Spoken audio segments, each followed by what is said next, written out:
17/4/1969 ब्राह्मणों का मुख्य संस्कार सर्वस्व त्यागी। आप सभी का संगठन खास किस लिए मंगाया है? संगठन के लिए मुख्य 4 बातें ज़रूरी है। 1. आपस में एक दो में स्नेह। दूसरा, नज़दीक संबंध। तीसरा, सर्विस की जिम्मेवारी। और चौथा, ज्ञान योग की धारणा का सबूत।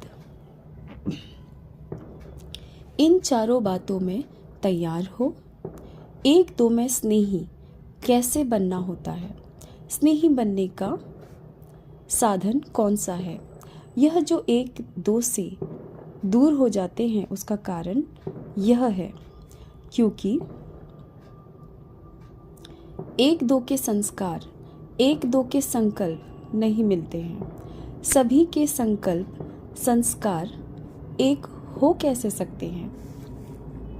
संस्कार तो हरेक के अपने अपने होते हैं। संगम युगी ब्राह्मणों का मुख्य संस्कार कौन सा है? साकार रूप में मुख्य संस्कार कौन सा था? जो ब्रह्मा का संस्कार वह ब्राह्मणों का। साकार ब्रह्मा का मुख्य संस्कार कौन सा था? ब्रह्मा में तो वह संस्कार संपूर्ण रूप से देख लिया, लेकिन ब्राह्मणों में यथा योग यथा शक्ति है। इसका मुख्य संस्कार, उनका मुख्य संस्कार था सर्वस्व त्यागी। निरअहंकारी का मतलब ही है सर्वस्व त्यागी। अपना सभी कुछ त्याग कर देते हैं। सर्वस्व त्यागी होने से सर्वगुण आ जाते हैं। दूसरों के अवगुणों को न देखना यह भी त्याग है। त्याग का अभ्यास होगा तो यह भी त्याग कर सकेंगे। सर्वस्व त्यागी अर्थात देह के भान का भी त्याग। तो ब्राह्मणों का मुख्य संस्कार है सर्वस्व त्यागी। इस त्याग से मुख्य गुण कौन से आते हैं? सरलता और सहनशीलता। जिसमें सरलता सहनशीलता होगी वह दूसरों को भी आकर्षण जरूर करेंगे और एक दो के स्नेही बन सकेंगे। अगर सरलता नहीं तो स्नेह भी नहीं हो सकता। एक दो में स्नेही बनना है तो उसका तरीका यह है। एक तो सर्वस्व त्यागी देह सहित। इस सर्वस्व त्यागी से सरलता सहनशीलता आपे ही आएगी। सर्वस्व त्यागी की यह निशानी होगी, सरलता और सहनशीलता। साकार रूप में भी देखा ना, जितना ही नॉलेजफुल उतना ही सरल स्वभाव, जिसको कहते हैं बचपन के संस्कार। बुजुर्ग का बुजुर्ग, बचपन का बचपन। आप सभी की चलन ऐसी हो जो आपकी चलन से बाप और दादा का चित्र देखने में आए। बोलने से नहीं, चलन से चित्र देखने में आएगा। ऐसी चलन अभी है। आपकी चलन से बाप दादा का चित्र देखने में आता है।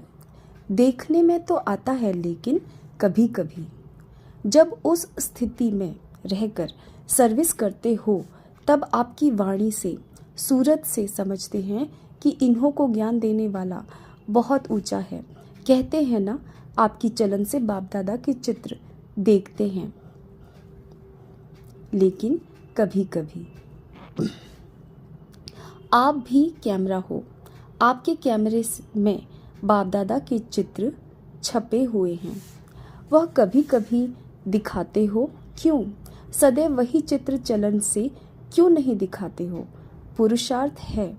यह पुरुषार्थ शब्द कहाँ तक चलना है? कितना समय अभी पुरुषार्थ करना है? क्या अंत तक ऐसे ही कहते रहेंगे कि हम पुरुषार्थी हैं। जैसे अब कह रहे हो ऐसे ही अंत तक कहेंगे। पुरुषार्थ शब्द भी अब चेंज होना है।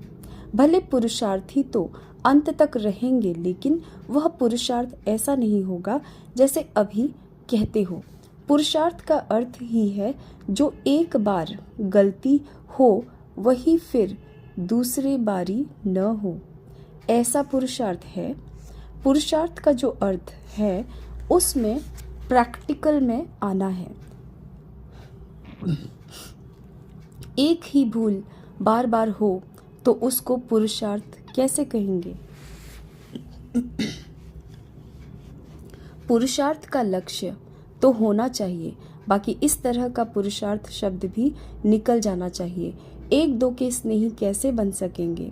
पत्र व्यवहार करना, संगठन करना, सिर्फ इससे नहीं बनेंगे। यह तो स्थूल बात है, लेकिन एक दो के स्नेही तब बनेंगे जबकि संस्कार और संकल्पों को एक दो से मिलाएंगे। उसका तरीका भी बताया। सर्वस्व त्यागी। सर्वस्व त्यागी की निशानी क्या होगी? सरलता, सहनशीलता। यह बातें जब धारण करेंगे तब स्नेही बनेंगे। सरलता लाने के लिए सिर्फ एक बात जरूर वर्तमान समय ध्यान में रखनी है। वर्तमान समय देखा जाता है, आजकल की स्थिति जो है वह कुछ स्तुति के आधार पर है।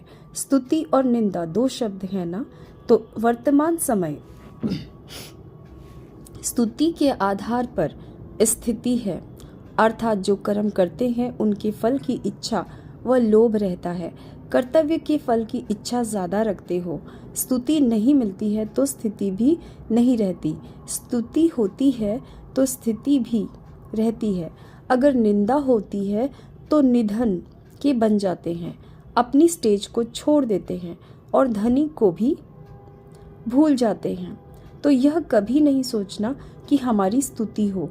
स्तुति के आधार पर स्थिति नहीं रखना। स्तुति के आधार पर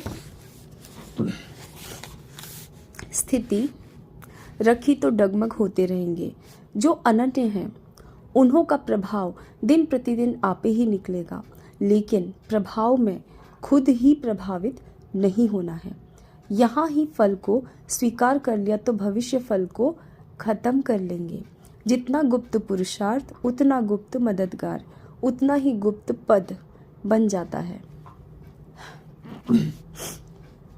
दूसरे भले कितनी भी महिमा करे, लेकिन उनकी महिमा के प्रभाव में खुद प्रभावित नहीं होना है।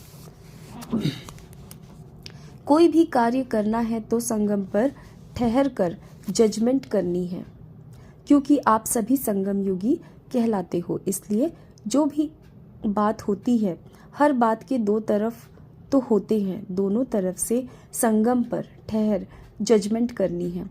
न उस तरफ ज्यादा न इस तरफ ज्यादा, संगम पर ठहरना है।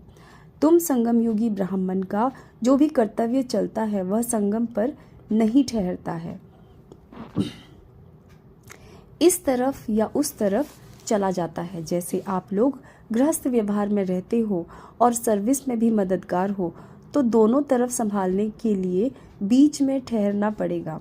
दोनों के बीच की अवस्था में स्थित रहना है। संगम पर होंगे तो दोनों को ठीक करेंगे। तुम्हारा खान पान, पहनना आदि सभी बीच का ही है। इस रीति जजमेंट करते हो तो बीच की स्थिति में स्थित होकर दोनों तरफ की जजमेंट कर फिर चलना है। कई बातों में दिखाई पड़ता है इस तरफ व उस तरफ विशेष हो जाते हैं। होना चाहिए बीच में। बीच की अवस्था है बीज, बिंदी। जैसे बीज सूक्ष्म होता है, वैसे बीच की स्थिति भी सूक्ष्म है। उस पर ही ठहरने की हिम्मत और तरीका चाहिए। यह भी लक्ष्य दिया हुआ है, कहाँ बालक हो चलना है, कहाँ मालिक हो चलना है। जहाँ मालिक हो चलना है वहाँ बालक नहीं बनना है, और जहाँ बालक बनना है वहाँ मालिक नहीं बनना चाहिए।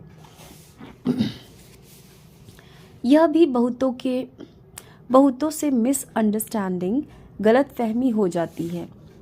यह भी चेकिंग बहुत रखनी है। बालकपन भी पूरा तो मालिकपन भी पूरा रखना है। इसने कहा कि संगम पर ठहरना है। सिर्फ बालक भी नहीं बनना है और सिर्फ मालिक भी नहीं बनना है। दोनों गुण होने से सभी ठीक चला सकेंगे। बालकपन अर्थात निरसंकल्प हो, जो भी आज्ञा मिले, डायरेक्शन मिले, उस पर चलना।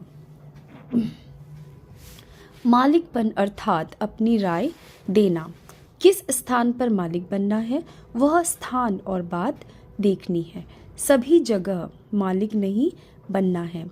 जहाँ बालक बनना है वहाँ अगर मालिक बन जाएंगे तो फिर संस्कारों का टक्कर हो जाएगा। इसलिए आपस में एक दो के मददगार बनने के लिए दोनों ही बातें धारण करनी है, नहीं तो संस्कारों का टक्कर होगा। जहाँ बालक बनना चाहिए वहाँ मालिक बन जाते हैं, तो दो मालिक बनने से फिर संस्कारों का टक्कर हो जाता है। मालिक भी बनना है, बालक भी बनना है।